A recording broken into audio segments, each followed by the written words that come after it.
¿Qué tal? Muy buenas noches. Este miércoles recibimos en Sin Rodeos, en Localia, a un abogado especializado en finanzas, José Luis Méndez Pascual, exconsejero delegado de C4G, la corporación financiera de la antigua Caixa Galicia, integrada ahora en Nova Galicia Banco. José Luis, muy buenas noches. Buenas noches. Buenas noches. Mónica le ha presentado bien, pero usted también es, o al menos así es conocido, como el hijo de Méndez. Y hoy que tenemos la oportunidad de tenerle aquí en Sin Rodeos, no me resisto a preguntarle quién es realmente el hijo de Méndez. Bueno, pues hoy precisamente, más que hijo de Méndez, soy padre de Méndez, ¿no? Porque justamente ayer tuve la suerte de que naciese mi tercer hijo y por eso creo que... Felicidades. Muchísimas gracias. Por eso creo que hoy precisamente puede que sea más padre que hijo de Méndez. En cualquier caso, yo creo que cualquier persona que se dedica a una actividad profesional donde su padre pues, ha tenido cierta notoriedad, trascendencia, tiene que asumir que en un principio pues, sea más importante por ser hijo de quien es que por sí mismo. Y además quiero hablar en mi nombre y en el de mis hermanos, que también son hijos de Méndez, cuando digo que es un orgullo y una responsabilidad, probablemente más ahora que hace unos años, el ser hijo de Méndez. Tampoco me engaño, ¿no? Y soy consciente que en determinados momentos ese calificativo se ha usado de una forma peyorativa hacia mí, como pudiendo dudar de mi capacidad profesional o de mi capacidad para asumir determinados puestos. Y en ese sentido, por supuesto que asumo y respeto las opiniones que cualquier persona puede tener. Lo único que les diría humildemente es que al menos pues analicen un poco los resultados y mi trayectoria pues antes de valorarme, ¿no? Porque a diferencia de mi hijo Gonzalo, que nació ayer y aún no le ha dado tiempo a hacer nada en este mundo, yo el mes que viene cumplo 40 años, ¿no? Y yo creo que ya puedo ser algo más que el hijo de Méndez, por muy carismático que éste sea o haya podido ser. ¿Quiere decir eso que usted cree que ha hecho bien los deberes al frente de C4G, la corporación financiera de la antigua Caixa Galicia? Los deberes en corporación los hacíamos en equipo, y un extraordinario equipo, por cierto.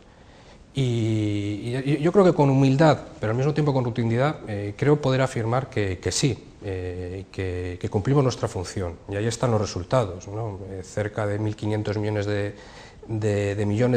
de euros en plusvalías brutas, más de 1.000 millones de resultados después de impuestos, más de 600 millones de dividendo que fuimos capaces de repartir a nuestro accionista mayoritario Caixa Galicia, una gestión parabancaria enfocada en cada momento a la estrategia de la entidad, creciendo cuando así lo quería y reformándola luego y centrándola en el tema inmobiliario e intentando aportar una gestión integral inmobiliaria cuando esa era la necesidad y la prioridad. En definitiva, humildemente creo que sí, que hicimos nuestros deberes y que estuvimos siempre al lado de Caixa Galicia en lo que le hacía falta. Pero si eso es así, nos encontraríamos, no digo que con la contradicción, pero sí, cuando menos, con la curiosidad de que con las últimas valoraciones resulta que C4G vale más y mucho más que el conjunto de las dos cajas fusionadas. ¿Nos podría explicar esto? Bien, en primer lugar he de reconocerle que no conozco esas valoraciones a las cuales está haciendo referencia y por tanto lo que puedo opinar es especulativo, porque no las he leído y por tanto es un poco especulativo. Pero en cualquier caso sí que le puedo decir, en primer lugar, no es descabellado en una situación anómala de mercado como la que estamos viviendo ahora que una parte valga más que el todo. O sea, no es descabellado y ocurre en situaciones anómalas de mercado como la que evidentemente estamos viviendo en la actualidad. Por otro lado, los descuentos que se están solicitando a valoraciones de entidades de créditos, como es el caso de Nova Galicia, Nova Caixa Galicia, son extremadamente superiores a los descuentos que se están utilizando para la valoración de sociedades de cartera, como es el caso de corporación. Además, si una de las ventas, como pudo haber sido la de Nova Galicia, Nova Caixa Galicia, fue forzada en un contexto en el cual probablemente la valoración que se estaba otorgando a las entidades de crédito pues iba a ser de media una cuarta, quinta parte de la que tenían solamente 3 o 4 años antes, pues no es descabellado que se produzcan situaciones que puedan llamar la atención. Y en ese sentido, pues es cierto que ahora mismo esa situación pues es ya como menos llamativa. ¿Podría decirse entonces que uno de los más beneficiados fue el empresario coruñés Manuel Añón, socio de C4G, siendo usted primer ejecutivo? ¿O no? No, yo no creo que se pueda hablar. Bueno, en primer lugar, seguro que si estuviese aquí el señor Añón le recalcaría que él es de La Aracha, que es coruñés y gallego, pero lo digo porque siempre él tiene muy a gala el hacer valer sus orígenes, que es de la Aracha, y además lo lleva a gala y con mucho orgullo. Yo no creo que saliese bien parado el señor Añón de Corporación. Yo creo que más bien estuvo 2 años parado, ¿no? Hay que tener en cuenta que cuando entró el señor Añón en Corporación teníamos un proyecto de crecimiento, un plan estratégico de posicionamiento en el tejido empresarial gallego.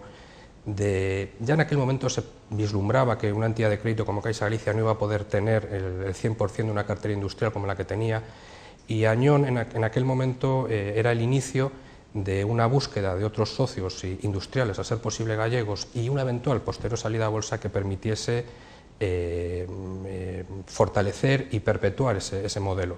Pero lo cierto es que a raíz más o menos del anuncio de la fusión, hace ahora aproximadamente 2 años, casi 2 años ya que hace de ese anuncio, Corporación cambió de modelo estratégico, cambió de plan estratégico, y lo cierto es que ya desde ese momento lo lógico hubiese sido que el señor Añón abandonase la Corporación, porque lo que vino después probablemente se hizo más en beneficio de la entidad de crédito accionista mayoritaria que del minoritario. Yo no creo que saliese bien parado el señor Añón, más bien lo que hay que agradecerle es que estuviese 2 años parado en un proyecto que ya poco tenía que ver con el cual él había iniciado su trayectoria y por el cual había apostado 100 millones de euros, que yo creo que conviene tenerlo presente. 100 millones de los que se ha llevado de alguna manera 75, ¿no? Si no recuerdo mal. Sí, creo que eso es lo que... Pero estoy hablando de lo que ha salido en la prensa, porque sinceramente no tengo conocimiento. ¿Y es cierto o no que tenía usted algún pacto secreto con Añón?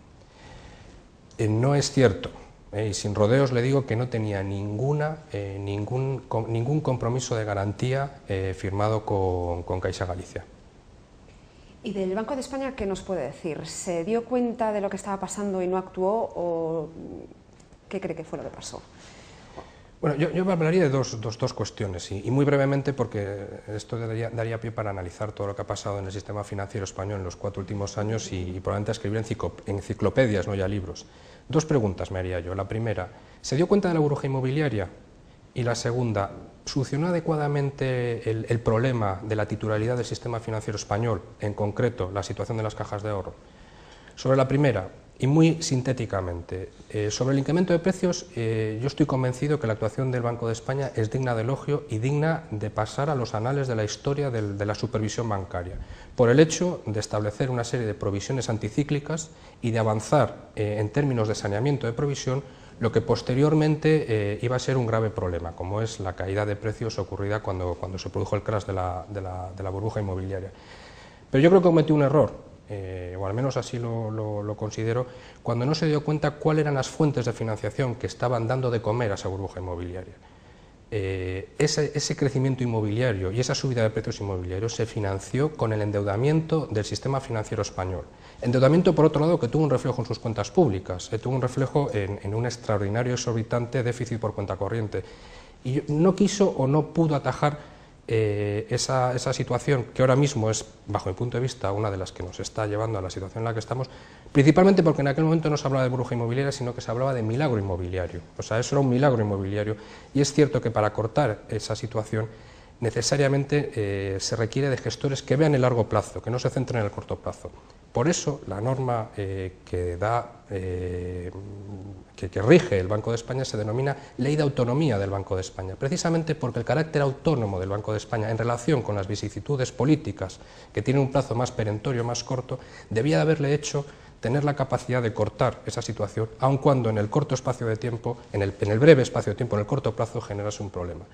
Y yo creo que ahí, sinceramente, la gestión de precio, la burbuja de precios se intentó atajar, el exacerbado volumen de fondos que entraron para financiar esa burbuja no fueron objeto del tratamiento que debieron haber sido. Y hay una tercera cuestión que muy rápidamente solamente voy a apuntar, ¿no? Que es el hecho de, bueno, una vez que estalla esa burbuja inmobiliaria, cómo se puede sanear. Y ahí siempre nos quedará la duda, sobre todo ahora que estamos viendo con el Banco Malo y el hecho de que aún quede mucho por provisionar, o por sanear, mejor dicho, se establecieron calendarios específicos para las entidades de crédito, se utilizó el mismo baremo a la hora de provisionar en todas las entidades de crédito. se tenía que haber hecho un write-off, se tenía que haber provisionado desde el mismo momento en que se supo que eso era una burbuja inmobiliaria. Son cuestiones que quizás sea un poco prematuro contestar, pero que son claves para determinar cuál ha sido la función a la cual ha servido el Banco de España en todos estos años de crisis. Y la segunda, muy brevemente, yo creo que solamente enunciarla.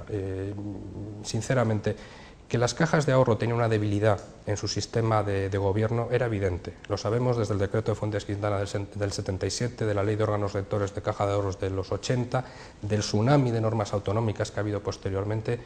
Lo sabíamos todos, que había que fortalecer los órganos de gobierno de las cajas de ahorro. Y siempre, hasta hace poco, los intereses políticos habían subordinado a los intereses técnicos que defendía, o al menos tenía que defender el Banco de España, y sí que los defendía. Ahora mismo que ha tenido ocasión en los últimos años, precisamente por la debilidad del sistema, de hacer cambiar esa situación, siempre nos quedará la duda de si lo que ha aplicado han sido criterios técnicos en toda esta mutación del régimen jurídico de las cajas de ahorro, o si realmente al final lo que ha hecho ha sido politizarse.